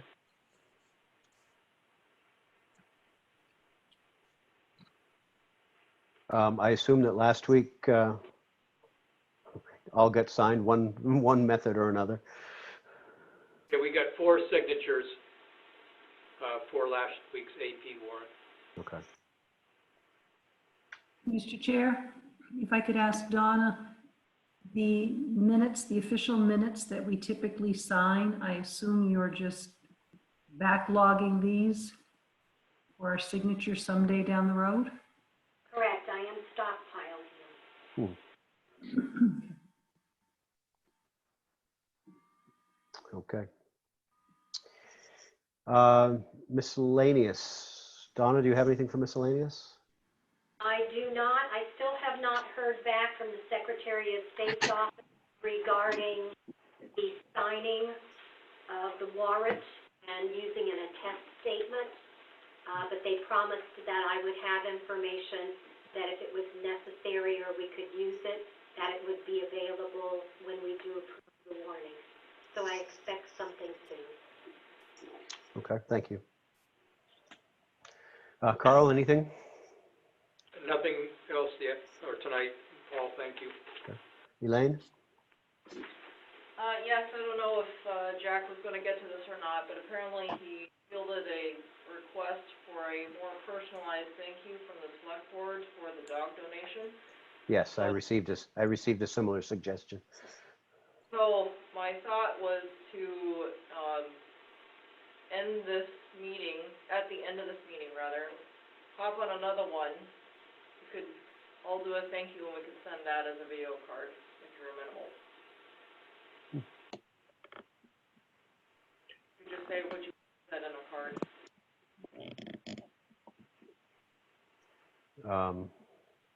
Not opposed to the idea. I'd just like a few minutes to formulate thoughts, I guess. I haven't composed my response. Would you like to do it next week? Sure. Why don't we do it next week? And then we could maybe give you some information. For instance, I don't know myself the name of the woman who donated the pup. Nor do I. I saw the name of her kennel somewhere, but I don't know who actually the person is that owns it. Okay. Round table. Norma, anything?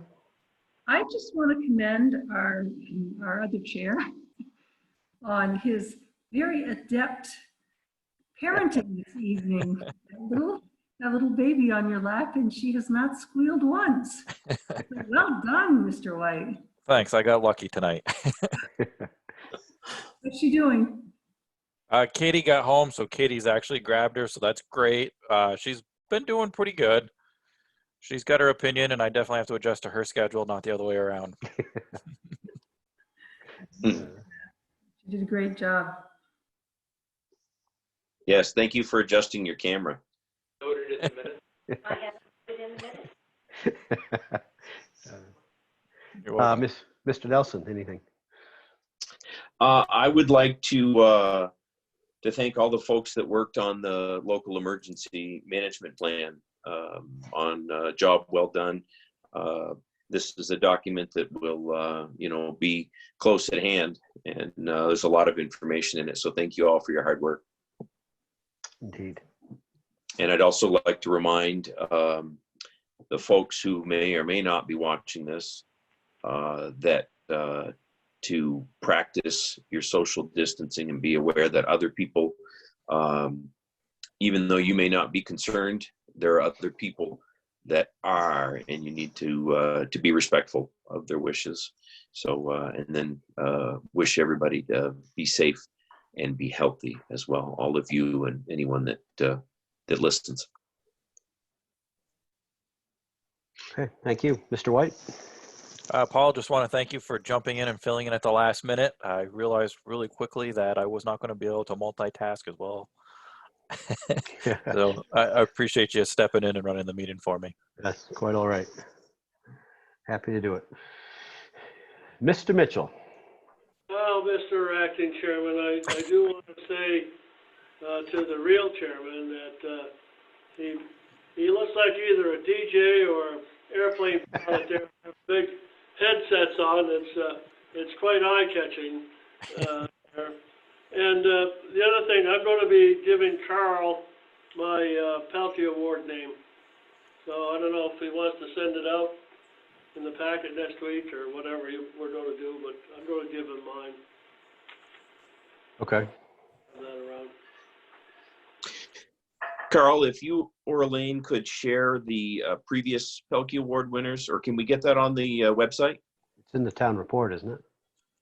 Yes, it's in the town report. It is in the Okay. town report, Good. and could also send you the list easily. Is that all, Jack? Yes, sir. Okay. The only thing I had is, Carl, you had, well, two things, I guess. You had mentioned talking about a group for bulk trash. Does anybody have a group in mind that we would offer to be the soliciting group at bulk trash? I have a couple of ideas, but I'm going to send them by email. Okay. I'm not going to put anybody on the spot. Okay. Yeah, I have a thought as well, so we can. It's just somebody that popped into my head if we need someone, and nobody has approached me. And then second thing is, Carl, you mentioned in the agenda notes that postcards went out for area number 2 for the appraisals. Can you just, where, roughly speaking, where is area number 2? If you know. Yes, it's around the Route 14 and Clark Road. I believe it goes over as far as Camp Street. So it might go up Plainfield Brook Road and up Camry Hill Road. Okay. So the And- north side of town. Yes. Okay. And so those postcards went out, and a message went out to Front Forum that it should be tomorrow's posting from Front Porch Forum. Oh, Mr. Chairman, you brought up about bulk trash. I guess I hadn't thought about bulk trash, but we had that. I mean, we've already picked Spalding, but it's not going to be necessarily for graduation. But I'm thinking, don't they have to do some kind of a community service thing now in order to graduate or something? Couldn't we still, and football team was here about whatever leadership or whatever thing they're doing. Before we jump off the track without them, couldn't we explore and see if they would have anybody that would be interesting in covering that part of their graduation, whatever it is that they need? well, you're right. When the football team came in to talk to us and give us their token gifts, I think we told them that we'd be back in touch with them to sign them up for bulk trash. Yep. I mean, you know, maybe we can't get enough and we'd have to look somewhere else, but I guess I would like to explore that possibility. I don't know what kind of a situation the schools are going to be in anyway, but maybe we could still use the bodies if they could get some kind of credit for it, or at least some of them. I'm sure probably not all of them would want to do it, but at least still. I know they need to raise funds for helmets and for shoulder pads and such too, so that might not be a bad choice. I'm not sure that's the case with anymore. That I'm quite sure that the equipment purchases for the football team were budgeted for, because there is some significant concern about having to fundraise or equipment of that nature for protective equipment. So, Okay. you know, as far as the football team, that kids come and go on the team. So the folks that we saw in the room last fall may not be still part of the team. In fact, the seniors, they're moving on. Right. They're no longer part of that team. So yeah, you might be able to get some individuals, but if you're looking for an actual group, the project graduation group, I don't believe that there's any association with their community service learning projects with that, but that's intended for their post-graduation events. And right now, the whole graduation picture, from what I've been told, is completely up in the air. Certainly people are going to get their diplomas, but how that's going to happen hasn't been determined. So things at school are pretty fragmented, and I'm not sure how successful we would be at getting a group of students together at this point when there isn't a cohesive unit that led by parents and faculty and staff that's keeping them on track. So we can reach out, but it's a difficult task to get anything from schools right now because the administrators aren't even in the building most of the time. They're all working remotely. So we may be wanting to think about outside of student population, looking for some extra. Okay, Okay. Okay, that's all I had. If there's nothing else, Make a motion, we adjourn. Second. we have a motion and a second. Thank you all. All those in favor, say aye. All right. Any opposed? The ayes have it. Thank you all. Have a good night. Stay healthy, y'all. Thanks. Take care, everybody.